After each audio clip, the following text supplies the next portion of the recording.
بسم الله الرحمن الرحيم. اللهم صل على سيدنا ومولانا محمد وعلى آل سيدنا ومولانا محمد وبارك وسلم وصل عليه. رب زدني علما، رب اشرح لي صدري ويسر لي امري واحلل عقدة من لساني يفقهوا قولي. نو مونږه منصوبات شروع کړو. ورته الاول کې دا خبره کړو، الاول کتاب چې د سر نه شروع کړو. نو الاول مقدمه بیان کړل. په مقدمه کې درې فصلونه. په اولنی فصل کې د علم النحو تعریف موضوع غرض ویلو. بیا په دویم کې د کلمې په اړه کې خبره کړو چې کلمې تعریف د کلمې درې قسمونه: اسم، فعل، حرف. او بیا د اسم، فعل، حرف وجه تسمیه. اسم د اسم ولي وي، فعل د فعل ولي وي، حرف د حرف ولي وي. او داغه تعریفات ویلو او داغه سره علامات ویلو. موږ د علامات وجه ویلو چې دا ولې د اسم علامه ده، ولې د فعل علامه ده. دا خبره تل ټول شوې. یا باب دویم باب هغه د دریم فصل هغه د کلام مبارکو. د کلام تعریف کړو. د کلام نور نمونه: جمله، مرکب تام، مرکب اسنادي ولې ورته وي، د جملې جزونه، مسند، مسند الیه، د جملې لپاره څه ضروری دي. دا ټول خبرې اترې شوې. بیا داغه نه بعد چې بل کتاب شروع کو مقدمه ختم کړله. نو چې په دې کتاب کې اولنې باب چې د اسم مبارک دی، دویم باب د فعل مبارک دی، دریم باب د حرف مبارک دی. نو دا اولنې د اسم مبارک چې د اسم مختلف تقسیمات شروع کړل. لاګې نه مخکې اسم معرب او اسم مبنی وي. چې اسم معرب څه ته وایي، د معرب تعریف وکړو او د معرب حکم بیان کو چې د معرب څه حکم دی. بیا د معرب ته اسم متمکن وایي. د اسم متمکن تعریف: اسم متمکن ولې تسمیه. د اسم متمکن 16 اقسام په 9 حسابونو باندې تاسو یې کړو. دا غي سره اصناف 9 دا په یو فصل کې وشو. دا غي نه بعد بیا اسباب منصرف. اسباب منصرف جدا منصرف او غیر منصرف، او بغیر منصرف کې بیا اسباب منصرف داغه غو پوره تفصیل او وضاحت او مثالونه دار څه تیر شوی دي. بیا دوی چې دا دغه نه معرب اسم معرب دا د معمول و دا معمولی. نو په دې باندې درې مقاصد: یو مرفوعات، منصوبات، مجرورات او توابع. نو مرفوعات شروع کړو چې مرفوعات ټول اته دي. پای کې ټول اول فاعل، بیا د فاعل تعریف او د فاعل حکم. او فاعل ضروری ہے کنه ضروری په کلام کې. فاعل وکله مذکر راوړو، کله به مؤنث راوړو، کله به واحد راوړو، کله به تثنیه راوړو، کله به جمع راوړو. داغه قاعده او قواعد د تیر شو.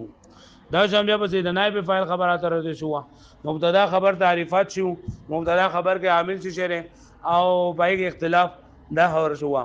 بیا مبتدا خبر په باره کې قاعده چې نکره مبتدا واقع کړي شي نشي واقع کړي، ان نکره مخصصه په خصوص زونه باندې پای کې تخصیص پیدا کیږي. خبره تر شو. بیا نواسخ یعنی دا افعال ناقصه اسم او د ماولا مشبهتان بلیس اسم، حروف مشبه بالفعل او د حروف مشبه بالفعل کې بیا خبره سودی کم دي او دې ته حروف مشبه بالفعل ولي وي عمل سره دا شان د افعال ناقصه ست وي او کم دي عمل سره. دا ټول خبره تر چې په ماولا مشبهتان کې او په لال بالجنس کې دا شو. بیا موږ شروع کړل المقصد الثاني فی المنصوبات.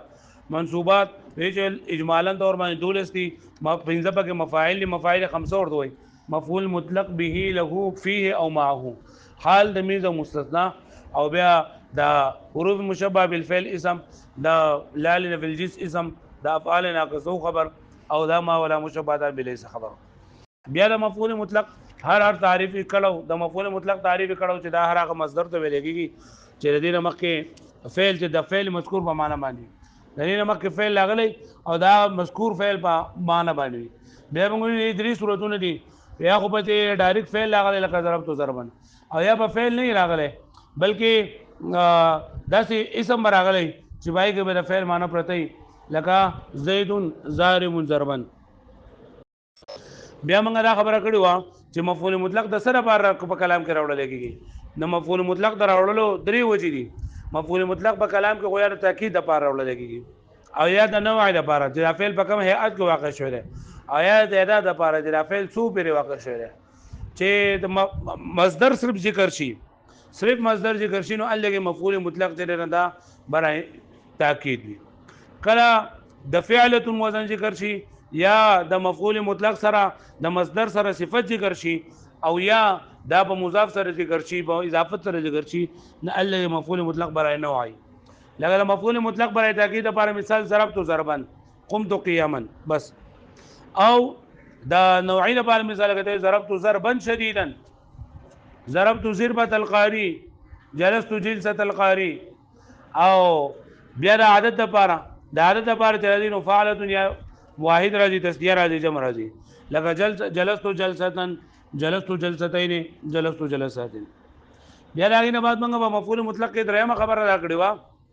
چې د مفعول مطلق دا مصدر او دا فعل کله کله اکثر خو داسې وي چې د دې باب او ماده دا دواړه یې وي، خو کله کله په دې کې تغایر راځي. د تغایر درې صورتونه دي. نمبر 1 صورت دا دی چې بابونه یې وي خو دغه جدای، حروف اصلي جدای، لکه قعدت جلوسا. قعدت هم دغه مجرد ده او جلوسا هم مجرد ده. دلته کې د باب نه مراد نه دی چې دوانه بیا د باب ضربانه یا د باب سمعانه یا دوانه د باب فتحانه، دا نه، بلکې مطلب دا دی چې دوانه بیا ثلاثي، دوانه بیا رباعي. نو دلته کې دا قعدت جلوسا کې دوانو باب خو یو دی، خو جیم لام سین او قاف عین دال د دې ماده د فعل او د مصدر دوانو جدا جدا نه. دیم نمبر چې ماده خو یو شان دي خو بابونه بدلی، لکه انبت الله نباتن. نو انبت فعل لفظ الله فاعل، نبات مفعول مطلق ده. نو نون باتا په فعل کې هم دي او نون باتا په مصدر کې هم دي، لیکن دا خبره پکې ده چې انبت باب فاعل مزید نه ده او نباتن چې دا مجرد نه ده. دریم نمبر چې بای کې مغایرت فی الباب والماده دوانه ناغیر لپاره مثال فاوجس فی نفسه خیفتن. نو اوجس فعل او خیفه د مصدر ده، د اوجس او د خیفه د حروف اصلي هم بدل دي او اوجس باب فعل او خیفه د جنن دا مجرد ده، لہذا باب هم بدل دي او ماده هم بدل نه. بیا موږ دا خبره کړو سلورمه خبره په مفعول مطلق موږ سلور خبرې کړې. یو موږ د مفعول مطلق تعریف کړو، مثال ویلو، او دای سره دویم نمبر خبره موږ نو مفعول مطلق د سره بار راوړل کېږي. او دریمه خبره موږ را کړو چې د مفعول مطلق د خپل مصدر سره د مصدر د خپل فعل سره تغایر پکې راځي او کله راځي او تغایر درې صورتونه. څلورمه خبره دا و چې د مفعول مطلق فعل حذف کول کله جایز او کله واجب وي. د مفعول مطلق فعل حذف کول دا جایز وي، لا او بریک حاله به جایز وي چې کله قرینه موجوده. قرینه بدفقه معنا قرینه حالیه، قرینه مقالیه. قرینه حالیه یو سړی را روان دی تورته خیر مقدمین په خیر راغله، اصل کې د قدیم ته قدومین خیر مقدمین. بیا موږ دا ویلو چې کله قرینه مقالیه لکه تا د سړی کیف ضربتا څنګه دی وو تورته چې ضربن شدیدن ډېر سخت وو. او کله کله د مفعول مطلق فعل حذف کول واجب وي او دا واجب سماعي تور باندې. سماعي تور باندې مطلب دا چې عربیان د دې څوري لشي دي چې عربیان د لګي د دې سره دغه نه لګي، فعل نه لګي، بلکې همیشه لپاره فعل زنده حذف کوي، لکه سقيا او سقاك الله سقيا، راعيا رعاك الله راعيا، شکرا شکرت شکرا، حمدا حمدت حمدا. خو شو نه لګي دا فعل فاعل دا لکه د عربو نه دې څوري لشي دي چې دوی به دا حذف کوي. نو په مفعول مطلق کې څو خبرې شوې؟ څلور. یو تعریف او دویم دا چې سره بار راوړل کېږي او دریم دا چې د مصدر او پرې فعل کې تغایر وی او کوي کوي نو څو صورتونه دي. او څلورم نمبر د مفعول مطلق د فعل حذف کول جایز بکله واجب بکله. صحیح شو نه؟ دغه شان دی په مفعول به کوم دغه درې څلور خبرې دي. اول د مفعول به تعریف ته اسم ما وقع علی فعل الفاعل، چې دا هغه اسم دی چې د فاعل فعل په هغه باندې واقع شوی. دویمه خبره دا مفعول په خپل فاعل باندې مخکې کول جایز دي که واجب دي که ممتنع دي. نو وی چې کله قرینه موجوده وي، قرینه لفظي وي او که قرینه معنوي وي، نو بیا د مفعول به په فاعل باندې حذف کول جایز دي. ها قرینه لفظي موجوده ده لکه د ضرب زیدن عمرو، او قرینه معنوي موجوده لکه د اکل الکم مثلا یحیی، فکم مثلا کې د فاعل جوړېدو صلاحیت نشته ده. دویم نمبر موږ دا ویلو چې کله دا مفعول به د سوي چې هغه صدارت د کلام غواړي، یعنی دا مفعول به حرف شرط وي یا د حروف استفهام نه راغلی وي، نو بیا د مفعول به حذف کول واجب دي. او که کله قرینه نه موجوده، قرینه نه موجوده، نو بیا د مفعول په فاعل باندې حذف کول ناروا دي. لکه ضرب موسی عیسی، نو دلته کې دا موسی او عیسی دواړه دا چې دا اسم مقصور دي، نو کوم چې مخکې هغه فاعل او کوم چې وروسته هغه مفعول به وي. دوه خبرې شوې. درېمه خبره د مفعول به فعل حذف کول کله جایز دي او کله واجب دي. نو چې کله قرینه موجوده وي نو د مفعول به فعل حذف کول جایز دي. قرینه د قد فقس مری یا خو حالیه وي یا با قالیه وي. قرینه حالیه لګي یو سړی روان دی اتور د عین تريدو اته د بجو کوی مکه ته مکه ته بل، نو دا چې دا قرینه حالیه ده. یا قرینه مقالی لکه تاسو سوګي من ازرب او تورته زیدن، لکه اصل کې ازرب زیدن، نو دلته کې د دې فعل حذف کول دا جایز دي. بیا د مفعول به فعل حذف کول کله واجب دي نو سلور ځایونه دي چې الله کې د مفعول به فعل حذف کول واجب دي نمبر 1 چې هغه وجوبي دي سماعي دي وجوبي سماعي مطلب دا دی چې الله کې فعل حذف کول واجب دي ولی واجب دي نو دا ولی جواب دي چې موږ وایو چې دا د عربو نه دسي اوریدل شوی دي په سماع باندې موقوف دي نو کم ټکی چې داغونه اوریدل شوی دي هغه په فعل حذف کوي په دې کې بس صرف هغه داخل وي نور به پکې نه لکه دلته کې درې ټکي لیکلو امرأ ونفسه په اصل کې اترك امرأ ونفسه نو امرأ ونفسه دا مفعول به د دې لپاره فعل دی دا حذف شوی دی اترك ذم انته خيرا لكم نه اصل کې انته عن التثليث وقته خيرا لكم او دریم نمبر اهلا وسهلا اصل کې اتيت اهلا ووطئت سهلا نو اتيت وطئت فعل لګي حذف شوی دی ولې حذف شوی دی بس عربونه دې سره لری شوی دي او دا واجب دي ویم هغه چې الله کې د مفعول به حذف کول واجب دي هغه تحذير دی تحذير دا هر هغه اسم ته ویلېږي چې د اتقي یا د اتقي په شان د فعل د وجنا د اتقي یا د اتقي په شان د فعل د وجنا منصوب وي د اتقي یا د اتقي فعل د وجنا سي د اتقي په شان د بل فعل وي دا غي د وجنا او هغه اتقي فعل چې دا مقدر وي اتقي فعل سوي مقدر وي د تحذير په وخت کې فعل حذف کول ولې واجب دي د تحذير په وخت کې فعل حذف کول دغه واجب دي چې ذیق مقام د مقام تنګواله الله به سړي باندې یری بیا د تحذير ذکر کولو دغه دوا صورتونه نه یا خود سی وی چې محذر او محذر منه دوه ذکر کړل شي دا ایاک والاسد نو ایاک دا محذر ده او محذر منه الاسد ده ما دا ستړي معذر چې يرونکي محذر يرول شوی محذر منه د څنګه يرول شوی اگر اياك والاسد باسه کې کو اتقيك والاسد اتقيك من الاسد نو اتقي دوانا اتقي هم دا مخاطب ضمیر او کم مخاطب ضمیر او دو ضمیرونه په یو سیستا راجح کول د فاعل او د مفعول ضمیر وي په افعال قلوب کو جایز او از جایز نه دي د خرابې نه بچ کېدو لپاره موږ بریږي نفس ټکه محذوف کو اتقي نفسك من الاثر یا به معذر منه چې دا با بار بار به ذکر دو پیری لکه الطریقه ایسه خل الطریقه درې ما چې چل لګي نو مفعول به فعل حذف کول واجب دي ما اسمر عامل على شرط تفسیر یعنی هغه اسم چې دی عامل پټکل شوی په شرط تفسیر باندې دل لګي دا فعل حذف کول ځکه واجب دي چې په بغیر د فائدې نه په یو جمله کې مفسر او مفسر دواړه ذکر کول ناروا دي بغیر د فائدې نه او کله لګي دا مفعول به دا فعل حذف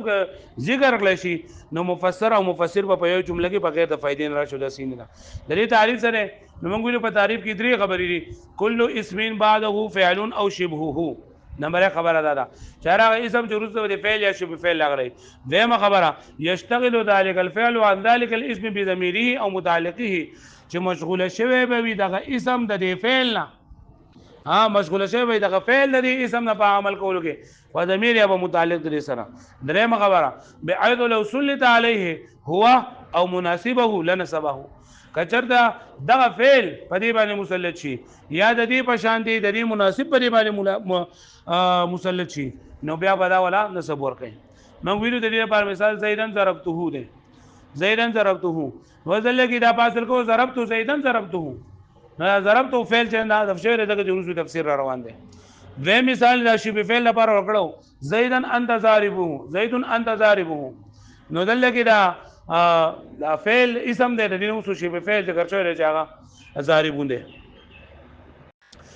خاجي بیا موږ ویلو چې کداغه فعل په دې باندې مسلط شي جو هم بل صبر کوي کله کله بده شي چې دغه فعل مسلط شي نو نسب بنا ور کوي بلکې د دې مناسب مسلط شي نو هغه نه صبر کوي بیا مناسب کې موږ ویلو چې بیا مناسب په دوه قسم دي یو مناسب مترادف ته یو مناسب لازم دی مناسب مترادف لپاره مثال موږ زیدن مررت به نو دلته کې کدا مررت به زیدن باندې مخه کې نو بری کې دوه صورتونه یا به الف جر سره مخه کې یا به الف جر نه بغیر کې کدا الف جر سره کې نو بیا غو بلا زیدن مجرور راځي د الف جر د وجنه او کدا بغیر د الف جر نه کې نو بیا بدل لګي دا د دې مفعول نه راځي ځکه چې مررت فعل لازمی دی دا فعل لازمی نه مفعول نه راځي نو لہذا مررت د نه کوم مسلط به کې دا نسب نه ورګي هو کړه دې مررت په شرط یو بل فعل وي هذا دې مرادف ته ویل کېږي چې مطلوب یې وي مفهوم یې وي او الفاظ ډېر وي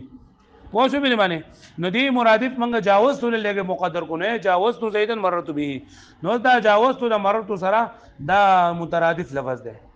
نو دا په مخه کو جو دی نه صبر کو جاوز تو زیدن مررت به ایا بدا کم چې په حقیقي نه به مناسب سره مناسب لازم بوي مناسب لازم لکه د دې لپاره مثال موږ ویلو چې زیدن ضربت غلامه زیدن ضربت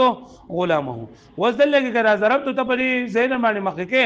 نو دا ضربت غواز نه راغله دا بیا د غلام سره یا به د غلام نه بغیر دی کله غلام سره کې نو دا بیا مجرور کړي د مضاف الیه دی ودینه اگر د غلام نه بغیر کې نو بیا معنا غلطیږي یا دا من خو دغه فعل کې مسلط کو نه سم نشي ورکولای دغه دی معنی غلطي نو د دې سره چې کم لازم دی مناسب لازم دی او سره موږ دا کو نو اهنتو دا فعل منګه دا اهنتو معنا ما سپکواله وکړو د زید سچل دی سره وکواله کا وې ضرب تو غلام ولو نو دا غلام دا وهل دا په اصل کې د زید چې د سپکواله لري او دا سپکواله لري وهل سره چې دا لازم دی پوه شو معنی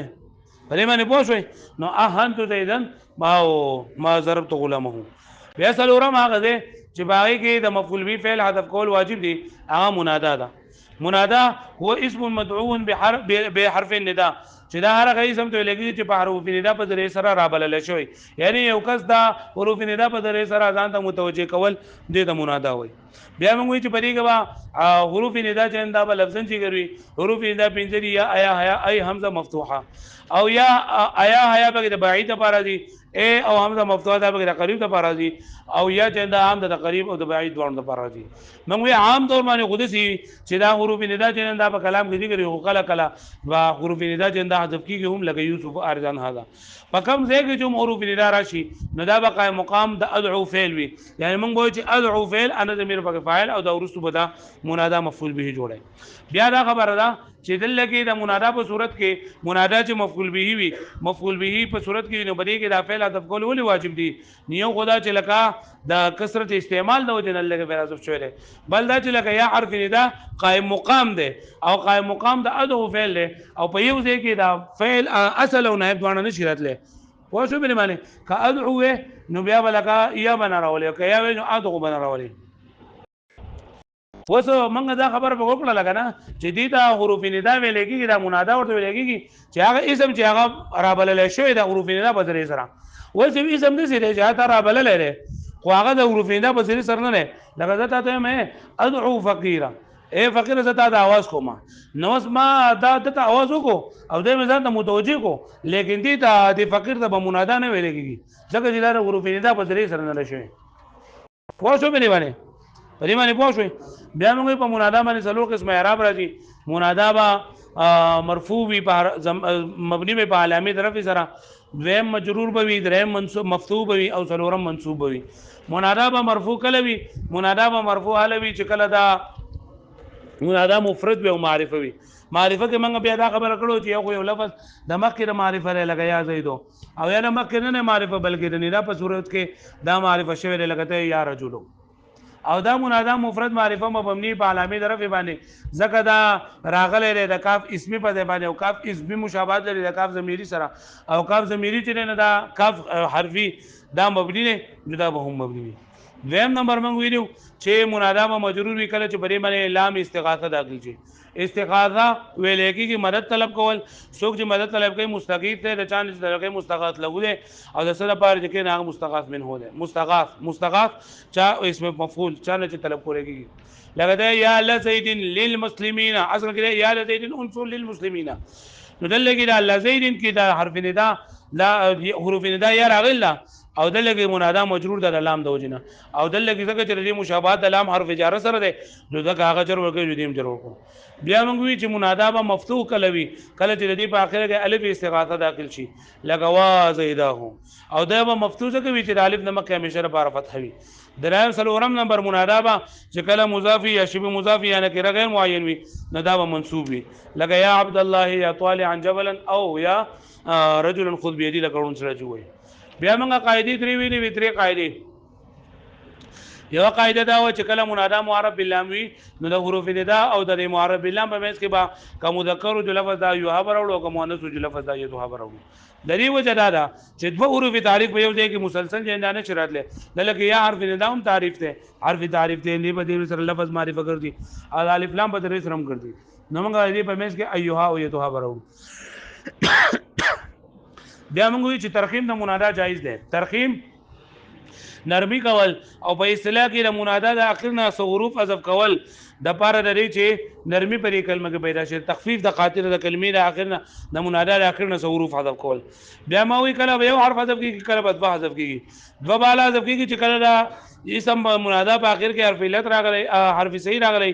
او ما قبل لري ته د حرف علت وي نو بیا بدواړه حذف کې لګا یا منصور له یا منصوبه وي او یا د منادا په اخر کې دوه د حروف راغلي چې په مثال دی یو باندې یعنی دوه یو ځای دی یو ځای راځي لکه الف نون زائدتان په کې راغلی لکه یا عثمان د یا عثمان بیا او قدر د څو صورتونه نه وي مطلب دا چې په کلمې په اخره کې د منادا په اخره کې حرف صحیح ما قبل حرف علت هم نه وي او دوه د حروف چې یو ځای راځي ابه کې هم نه نو بیا به یو حرف حذف کول لکه یا مالک یا مالک وایي کله منادا مرخم شولا نو بده باندې بس اعراب وای نو کدالته مستقل منادا ګرځي نو منادا مفرد معرفي جدا په بیا مبني په علامه طرف باندې او کته چې نه خپل اصلي حالت پر راولم جو خپل اصلي پر راولا دا وشولا بیا موږ ویلو چې دا حروف دا لکه څنګه چې په حروف باندې منادا باندې داخليږي دا شان په مندوب باندې داخليږي مندوب د ندبه نه د ندبه د مړی بمړی بس جړه کول په مړی باندې جړه کول د پاره لري چې د او داګه ما اسین یادول چې خلکو ته پته ولګي چې دا صالحه موږ باندې ډیره زیاده عظیمه ده او تعریف لري ول متفجع علیه بوا او وا چې دا ها اسم ته ولګي چې داغي په ذریعہ سره دا وا او یا دا وا په ذریعہ سره داغي فریاد طلب کولېږي لکه یا زیدا هو وا زیدا هو او دا چې کنه ما زار تاسو ته په ګروپ کې د منادا او مندوب کې فرقونه ته دا لګیلو کته شاته کتري لکه یو دار چې یا چې نه کنه یا دا حرف ندا دا په مندوب باندې هم راتلی شي او په منادا باندې هم راتلی شي خو دا وا چې نه کنه دا صرف په مندوب باندې راتلی شي او په یا باندې په دا باندې نشي راتلی په منادا باندې نشي راتلی لکه پوه شو بنه باندې بل په منادا کې چې نه کنه په منادا کې په دې کې د چا توجه طلب کول کېږي او په مندوب کې جننه دا لکه چا توجه نه طلب کول کېږي بلکې از خپل غم چې دا غلطه ولې خپل لکه از فریاد کولی لکه پوه شو بنه باندې ها بل چې د منادا نه د حرف ندا کله کله حذف کول جایز هم دي خو د مندوب نه د حرف ندا حذف کول جایز دي او موږ ویلو د مندوب هغه شان دي احکامات دي کم چې د منادا دي لکه یاد وشي د دې سره په منځ کې ما تاسو ته د ترکیب طریقې دا هم خولوي اوس که په کائنات کې چرته مفعول به راځي یا مفعول مطلق راځي منادا راځي او یا د تحذير راځي او تعالی د دې ترکیب نه درځي نو لکه ته پوښتنه چې تا دا وخت ځای کو او مقیم ځای کې او مکه برانو مې ځنه کې د خیر څنګه چې لږه ځنه کو کنه وکافیه کې کتاو زمانہ ټکه زکو د ترکیب په حواله سره زما بلوم بدل کې ان شاء الله صحیح نه الله کې تاسو بس صرف دغه وای دغه دا کومه خبرې موږ په یاد باندې پکور کې چولې دغه ولې به تاسو ان شاء الله په کافیه او شرجامي کوی نور ترکیبونه مرګمو تاسو نشي زکوله ډېر کسان په ویاتونه موږ ترکیبونه نه کوي په اوله کې چې ذکر بس کوي په ثانیه کې ترکیبونه نه زکوي خو زه به چهره دیبا دو خدای پاک مهنت وکړو ازم بوجه من تاسو زده کو ان شاء الله و به شکر نو ګران نه ترکیب کې ګران نه ترکیب ټول ترکیب په کائنات کې شروع نه ترکیب ته کنه ته په دوا په تو کې زکول شي دا خپل قاعده قواعد دي لکه یو ټکه موږ راځي تاسو ګوره د قرآن مجید نیمه یې سبا تاسو تاسو نشوي کار فیدار اتل ته پکاره چې ترکیب سره داګه درتله مفعول به راځي تعالی ترکیب راځي په پکار ولک سوچ ورته کول غواړي ان شاء الله چې کله بیا دا پنځه مفاعل شي کنه او حال د میز مستثنا بیا چې کله په کلام کې په کلام عربی کې چوټه منصوب راتلو کنه منصوب نه تا دا ورته کړس نه پته لګي چې دا ولې منصوب دی ته به ډایرکټ بیا ان شاء الله زي